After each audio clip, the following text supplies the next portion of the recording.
পাকিস্তান আচমকাই ভারত মহাসাগরে শক্তি প্রদর্শনের এমন এক পদক্ষেপ নিল যাতে দিল্লির সব দাপট যেন এক তুড়িতে উধাও। ঘটনার সূত্রপাত ২৫ নভেম্বর।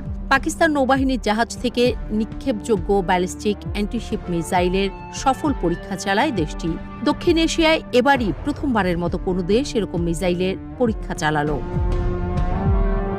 পাকিস্তানি সংবাদ মাধ্যম ডন বলছে, পাকিস্তানের স্ম্যাশ মিসাইল সুপারসনিক গতি, প্রায় ৩৫০ কিলোমিটার রেঞ্জ এবং সমুদ্রের পাশাপাশি স্থলভাগেও নিখুঁত আঘাত হানতে সক্ষম।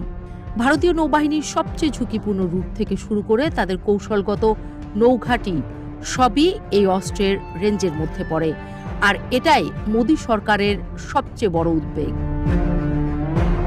বিশেষজ্ঞরা বলছেন, জাহাজ থেকে ব্যালিস্টিক মিসাইল নিক্ষেপ করার প্রযুক্তি এখনও বিশ্বের হাতে গোনা কয়েকটি দেশের মধ্যেই সীমাবদ্ধ।